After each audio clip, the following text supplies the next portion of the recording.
Ladies and gentlemen, we did it.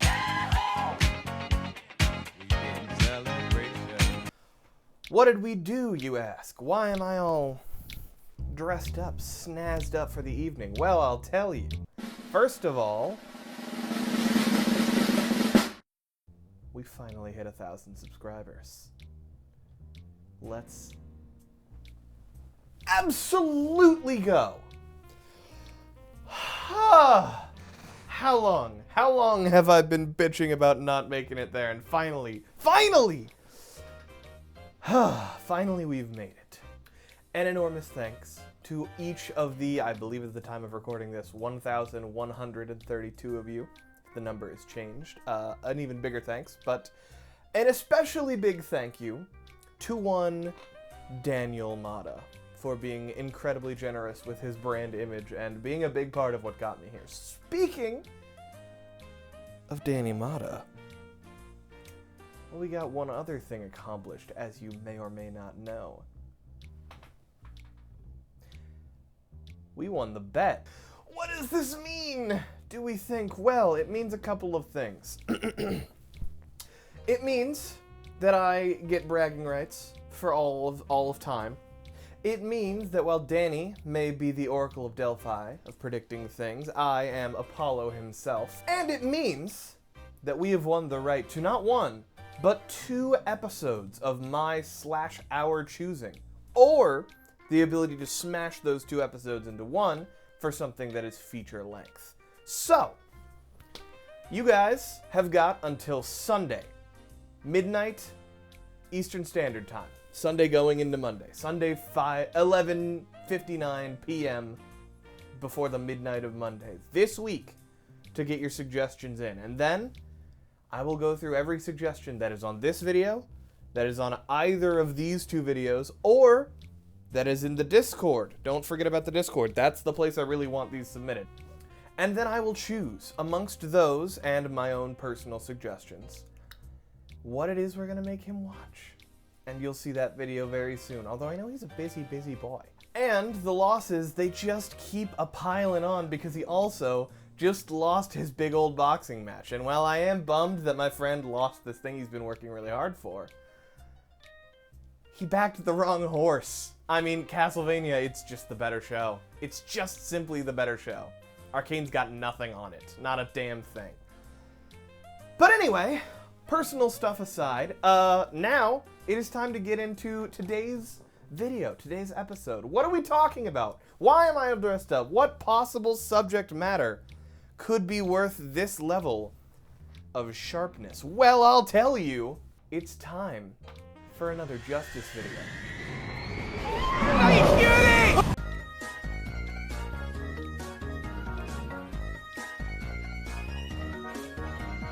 That's right, ladies, gents, anyone in or outside of it. Today, we will be defending Dragon type. The best type in the game. At least it used to be. Before.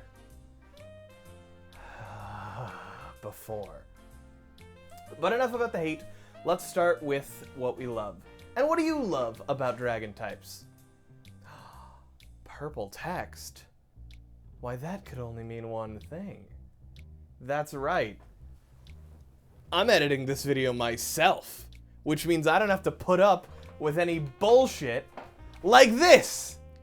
Any asinine takes that are absolutely, simply false, simply untrue. We spitting only facts today. I hope you're ready. Strap in. Dragon types are so cool. But you know that already. They're designed to be cool. Look at these designs. There's nothing that really captures the majesty, the power that Pokémon can reach, quite like a good dragon type. You get out of here. You do not count. This technicality does not count. Leave. Better. But what makes, or at the very least made, dragon types so majestic, so impactful, so powerful? I'm glad you asked. Let's go all the way back to Generation 1. Now, I may remind you that in Generation 1, there were exactly 3 dragons. Here they are. Notice anything? That's right. They all belong to the same family. You notice anything else? There are more legendaries in Generation 1 than there are dragons. Dragon type was rarer than legendaries. Just take a moment. Breathe that in. What else was dragon type in Gen 1? Well, I'm glad you asked. It was the final boss of the game. The absolute last hurdle after climbing through all 8 badges, after going all across the country, making it to the very top and taking on the Dragon Master. Lance. Oh, buddy. Okay.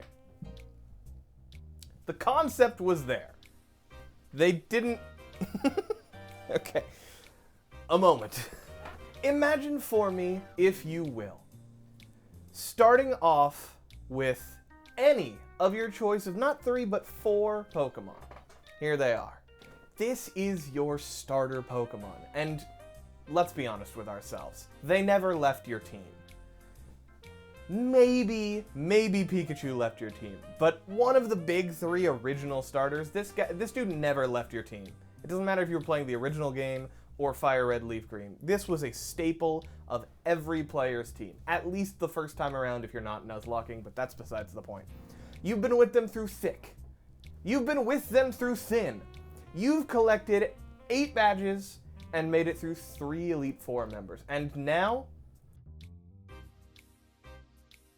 Well, now you've reached the final challenge, and unfortunately, your ace in the hole does not work.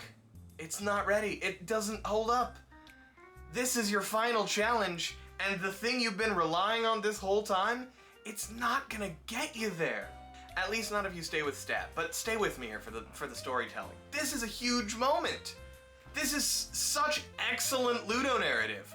You make it all the way up, and your final challenge specifically, exclusively resists the 4 core starter types: fire, grass, water, and electric for yellow, for Pikachu. We even considered Pikachu. Oh my goodness, what a good narrative bit.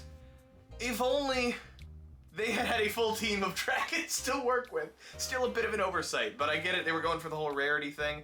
They also did this rarity thing with ghost type, which, as I might add, you just beat. You just beat a bunch of ghosts, and there's still only 1 line of ghosts, so now you get the big challenge, and there's just only dragons, so, you know. They take away the ability to use normal type moves, the most easily accessible move type, and then they take away the ability for you to use your starter. Granted, it still works. You can still tooth and nail with your best buddy, but it's going to be an uphill battle. And that, I think, is just absolutely phenomenal game design.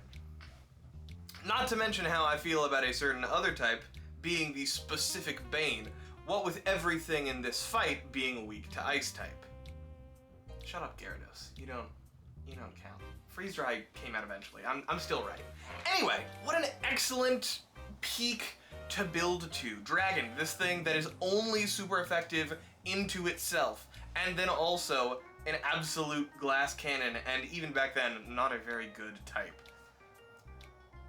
What an excellent thing to end it. A special niche weakness, or the greatest fight you're gonna have. And then you get to go in and do the narrative interpersonal battle with Blue, which has your specific antithesis in the starter that counters yours, rather than the blanket antithesis of Dragon type to any of the starters. What an excellent escalation of tension. Normal doesn't work, none of the starters work, your starter doesn't work. That's hype, and it's hype because of Dragon type. Dragon is what allows that to work. And then, well, Dragon just kind of didn't miss for the next 4-5 generations. Up until Generation 5, the worst thing you could say about Dragon type was, why isn't this a bug? And while that is a fair complaint, sorry Flygon, you could have been just a little bit cooler than you are. If that's the biggest complaint about a type, we're sitting pretty here. then this fuck-ass deer showed up. Free deer! And it ruined everything. Now, why is Fairy here? Why did we feel the need to bring this in? I've heard a couple of arguments for it. We're gonna dip a little bit into Fairy here. I don't care for Fairy, as you all know, but it's relevant to the tale. So, Fairy needed to show up for 3 reasons. 1, to put Dragon back in its box. Dumb. More on that later. And I think more on that earlier back in this video. 2, to give Steel more offensive relevance. That's what Steel needed for sure, to be better offensively. Because it's not like it had a gimmick about being defensive. More in this one. And to give Poison just a little bit of viability. And honestly, that one's fair. If Fairy had come in specifically to be shit on by Poison, that I would just be okay with. Now here's the thing. I enjoy a good David versus Goliath story. I like the idea of little tiny fairy is the one that can beat this enormous, super powerful dragon. What I don't like, and what I think loses that is David the Giant Slayer. What do I mean? The reason that David and Goliath is a compelling story, if you take the religious aspect out of it, and I'm not going anywhere near that, is it's the unexpected. It's the fact that this little guy, who is not expected to win, manages to come through in the end, be it through tenacity, skill, or some other thing. What would make that story lose all of its meaning, both religiously and otherwise, is if they called up some guy David who killed dragons or giants or whatever professionally. If David shows up and he's done this 100 times and he's just like, hey, whips up with the sling, thwack, and that's it, that's not an interesting story. That's not good media. That's just some guy doing his job. That's calling a plumber. That's calling an exterminator. That's calling a giant exterminator. Funny bit, terrible story. Relatedly, I can get behind the idea of little dude beats the dragon. What I cannot get behind is, here's all these little dudes, they're all fairies, they're immune to the dragon. The fact that they're immune to dragon, I think, is what really makes me upset. Because, like, think of any piece of media with both dragons and things of fae aspect, be it goblin-y like Impidimp or true fairy. How many of them can you name where the fairies of the realm were not only the thing that beat the dragon, but completely unaffected by it? And then, how many can you name where the dragon was absolutely tearing things up, and maybe the fairies helped out, but they weren't the one felling the dragon. They certainly weren't immune and ignoring the dragon. Looking at Sleeping Beauty, that comes to mind. You remember these 3 fairies? You remember how they killed the dragon? I don't. You remember how they fully ignored the dragon because it wasn't bothering them? I don't.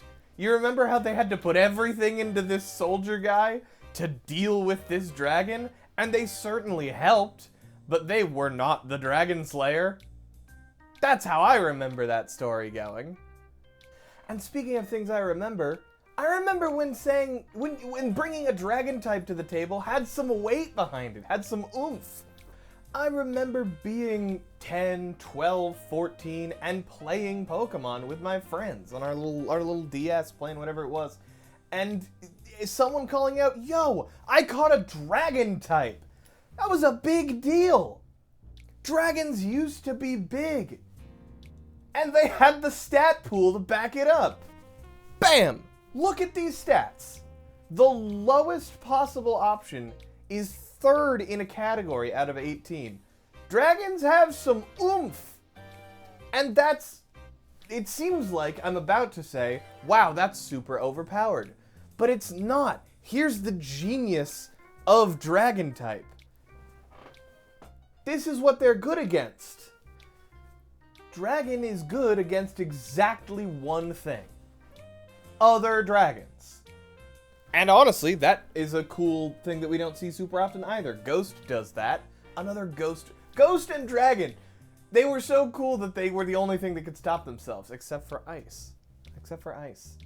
Anyway, my point is, that's a cool thing that we don't see anywhere else, is it being cyclical back into itself, rather than that cycle that I keep bringing up in other videos, more in, I think, every Pokemon video I've done about types. Anyway, this was a super interesting niche. The powerhouse dragon not being actively good against anything other than itself, but having the stat pool to back that up. I'm an absolute Goliath. They used to be Titans. Dragons used to be Titans.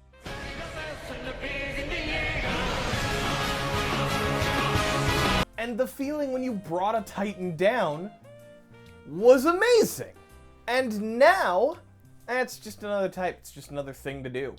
All of the gravitas that it used to have, that dragon type used to have, as the big, bad, beefy, here it is, here's the big one. I'm the dragon.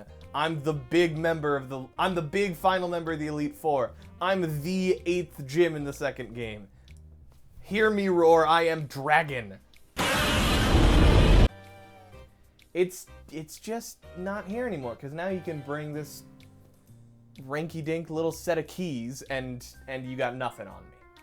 You got nothing on me, dragon. I am keys. I mean, it's just a bummer, man. It's just a bummer. I am bummed. I am become less fun because dragons have been neutered so drastically by this thing that isn't even good.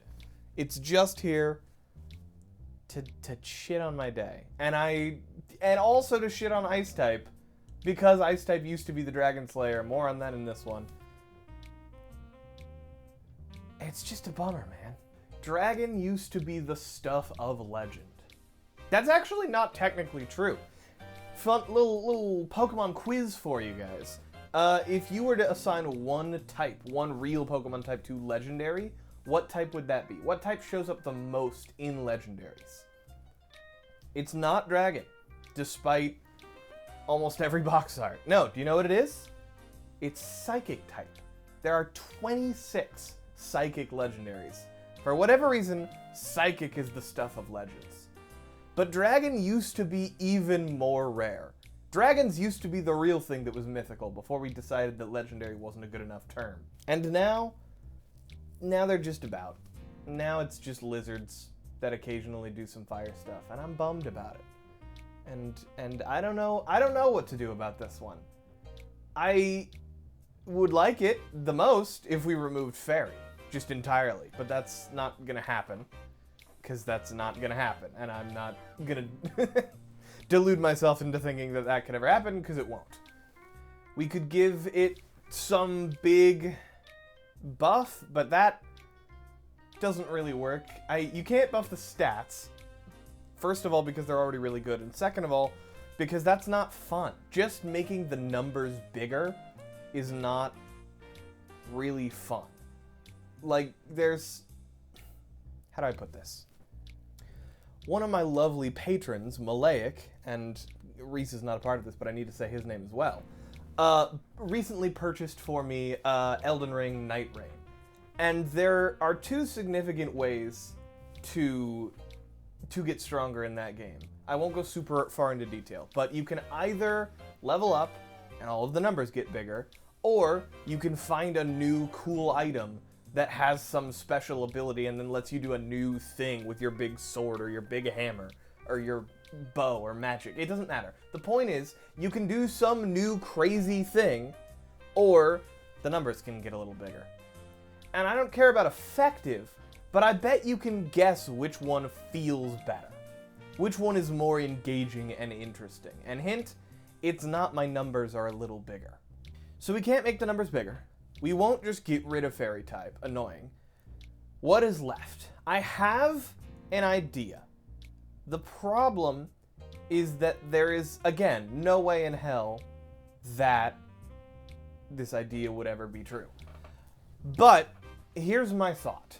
If we are going to stick with fairy type, what we can do, and I'm pulling back on Sleeping Beauty here, the fairies were not the Dragon Slayer, but they were enabling the Dragon Slayer. So my pitch is an introduction of a new concept.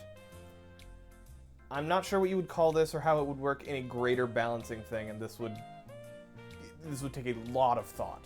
But my thought is, you know how you've got same type attack bonus? If I'm a poison type and I use Gunk Shot, I get extra power. That's how that works.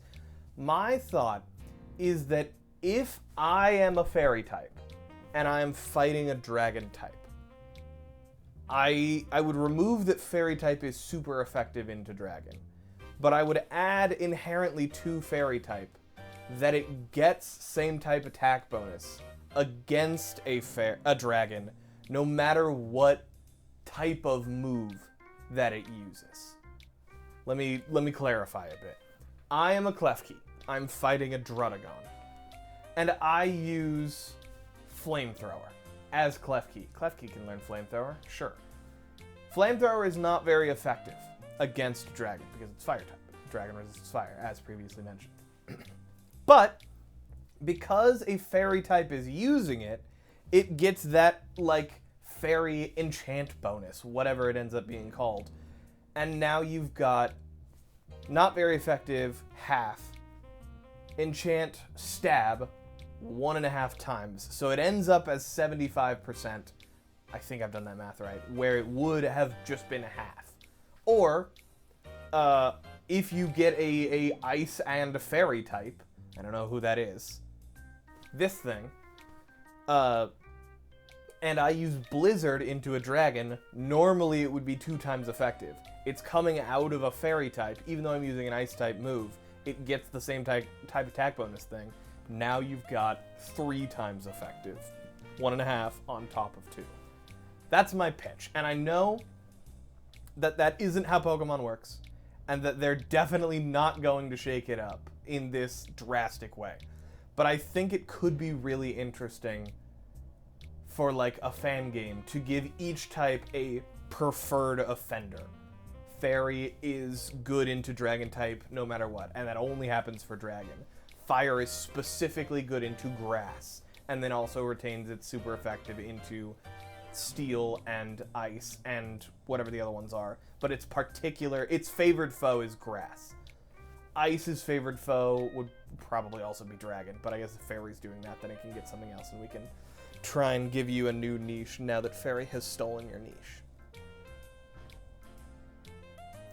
So yeah, if you're making a Pokemon fan game, consider doing that. I think it'd be cool. Speaking of fan games, teaser for next week, we're going to be talking about at least one of them. Get excited for that.